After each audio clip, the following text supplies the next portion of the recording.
Next KCR త్వరలో గులాబీ బాస్కు seat నోటీసులు ఇచ్చే ఛాన్స్, పార్టీని ఉక్కిరిబిక్కిరి చేస్తున్న వరుస పరిణామాలు. సిట్ విచారణను ఎలా ఎదుర్కొందాం, ఫామ్ హౌస్లో కేసీఆర్, కేటీఆర్, హరీష్ రావు కీలక భేటీ, మున్సిపల్ ఎన్నికలపైన కీలక నేతల చర్చ అని చెప్పి చూస్తూ ఉన్నాం. నెక్స్ట్ కేసీఆరే వెళ్ళే అవకాశం ఉందని చెప్పేసి అయితే కనిపిస్తూ ఉంది. కానీ నేనేమంటా ఉన్నా, ఇందులో ఏమన్నా సరే లీకులు ఇవ్వకపోయారు కానీ పస ఉందా, వాస్తవం ఏమైనా ఉందా, నిజాలు ఏమైనా ఉన్నాయా ఇడా? నెక్స్ట్ కేసీఆరే త్వరలో గులాబీ బాస్కు సీట్ నోటీసులు ఇచ్చే అవకాశం, ఫోన్ ట్యాపింగ్ కేసులో సిట్ దూకుడు, పార్టీని ఉక్కిరిబిక్కిరి చేస్తున్న వరుస పరిణామాలు. తాజాగా వర్కింగ్ ప్రెసిడెంట్ కేటీఆర్కు నోటీసులు, వరుస పరిణామాలతో కేడర్లో ఆందోళన, కంటి మీద కునుకు లేకుండా చేస్తున్న కవిత ఎపిసోడ్ అని చెప్పి చూస్తూ ఉన్నాం. ఫోన్ ట్యాపింగ్ కేసులో సిట్ దూకుడు ముందుకు వెళ్తున్నది.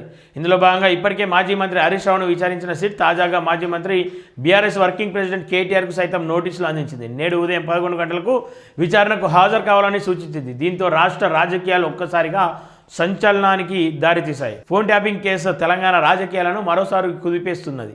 ఈ కేసులో ప్రత్యేక బృందం సీట్ దూకుడు పెంచడంతో బీఆర్ఎస్ పార్టీ తీవ్ర ఒత్తిడిని ఎదుర్కొంటున్నది. ఇప్పటికే పలువురు అధికారులను విచారించిన సిట్ రాజకీయ నేతల వైపు అడుగులు వేస్తుండటంతో కీలక పరిణామాలు చోటు చూసుకునే అవకాశం ఉందన్న చర్చ ఊపందుకుంది. ఈ నేపథ్యంలో మాజీ మంత్రులను విచారిస్తున్న సిట్ త్వరలోనే మాజీ సీఎం కేసీఆర్కు కూడా నోటీసులు జారీ చేసే అవకాశం ఉందన్న ప్రచారం రాజకీయాల్లో వర్గాల్లో జోరుగా సాగుతుంది. మాజీ సీఎంపై సిట్ ఫోకస్, రాష్ట్ర రాజకీయాలను కుదిపేస్తున్న ఫోన్ ట్యాపింగ్ కేసు ఈ రోజుకు కీలక మలుపు తిరుగుతుంది. సిట్ ఎప్పుడు ఎవరికి నోటీసులు ఇస్తుందా అనే అంశం తెలియకుండా ఉంది. ముఖ్యంగా బీఆర్ఎస్ అధినేత కేసీఆర్ చుట్టూ ఈ విచారణ తిరిగే అవకాశం ఉందన్న ప్రచారం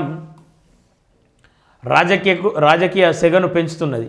ఫోన్ ట్యాపింగ్ వ్యవహారం ఇప్పుడు నిర్ణయాత్మక దశకు చేరుకోవడంతో బీఆర్ఎస్లో గుబులు మొదలైంది. గత ప్రభుత్వం హయాంలో ప్రతిపక్ష నేతలు, వ్యాపారవేత్తలు, చివరికి సొంత పార్టీ నేతల ఫోన్లు అక్రమంగా ట్యాప్ చేశారన్న ఆరోపణలపై సిట్ లోతుగా విచారణ జరుగుతున్నది.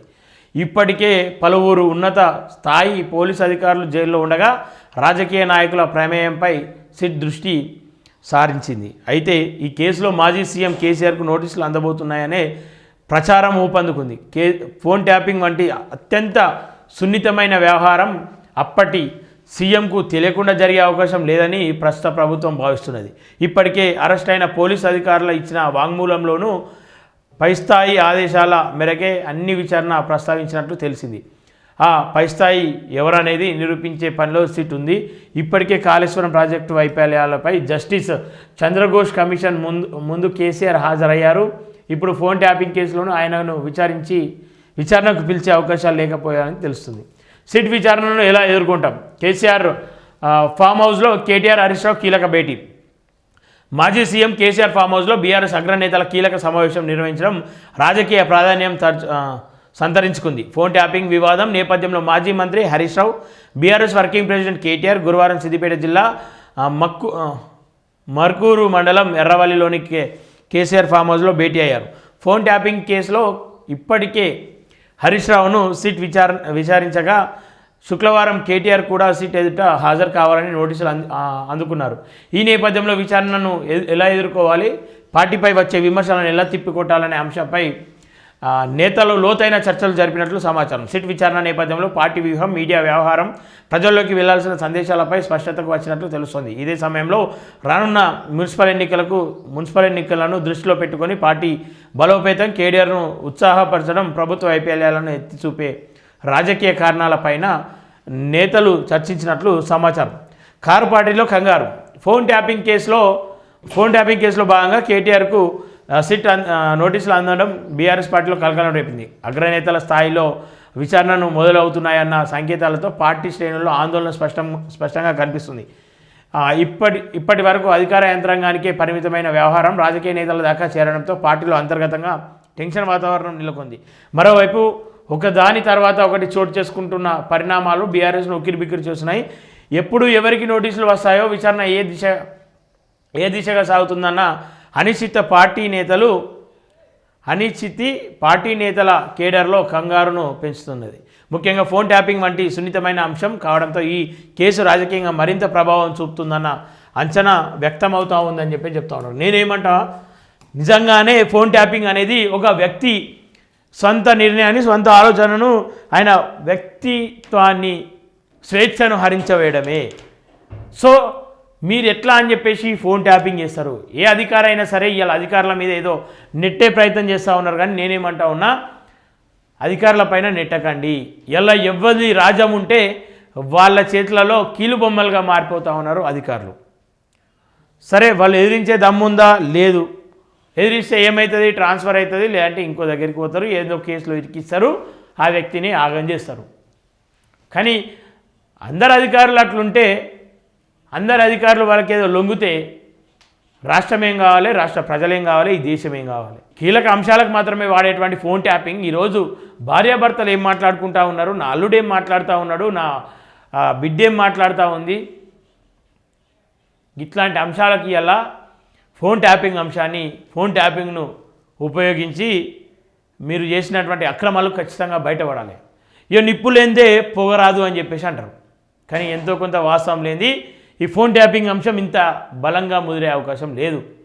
సో తప్పు ఒప్పుకోండి, ప్రజాక్షేత్రంలో తప్పు ఒప్పుకొని ఇక మళ్ళీ వేయమని చెప్పేసి అన్న క్షమాపణ కోరండి. అంతేగాని బకాయించుడు, ఇలా మీరు చేసిన తప్పుకు, మీరు చేసిన దౌర్జన్యానికి ప్రజలను అడ్డు పెట్టుకొని, ప్రజలను ముంగడ పెట్టుకొని ప్రజలే చూస్తారు, ప్రజలే నిర్ణయిస్తారని చెప్పేసి అంటే ప్రజలు కూడా అన్నీ చూస్తూ ఉన్నారు. ప్రజలేం పిచ్చోళ్ళు కాదు, వాస్తవాలను బయటపెట్టే ప్రయత్నం మీడియా చేస్తూ ఉంది. అలాగే ప్రభుత్వం ఆ దిశగా రాజకీయ కోణంలో చూడకండి, ఇది రాజకీయ కోణంలో చూడకుండా అవాస్తవాలను బయటపెట్టి ఈ సమాజానికి ఒక మేల్కొల్పుగా, లేదంటే ప్రభుత్వాలు ఏవైనా సరే ఈ ఫోన్ ట్యాపింగ్ అంశంలో కానీ ఇంకా అనేక అంశాల్లో ప్రభుత్వాలు ఏదైనా కానీ మేము ప్రజల పక్షాన లేదంటే వాస్తవాల పక్షాన ఉంటాం, న్యాయం వైపు ఉంటామని చెప్పేసి ఈ ఉన్నతాధికారులు ఎవరైతే ఉన్నారో వాళ్ళు తేల్చి చెప్పాల్సిన అవసరం ఖచ్చితంగా ఉంది. పార్టీ చేతుల్లో కీలు బొమ్మలుగా మారి ఈ ప్రభుత్వం ఉన్నప్పుడు ఈ ప్రభుత్వం చేతుల్లో చెప్పు చేతుల్లో నడిచి మళ్ళీ వేరే ప్రభుత్వం వచ్చినప్పుడు మీరు ఒక దోషిలా, ఒక దొంగలా, ఒక లంగలా సెల్ల మధ్యలో కటకల మధ్యలో మగ్గిపోకండి.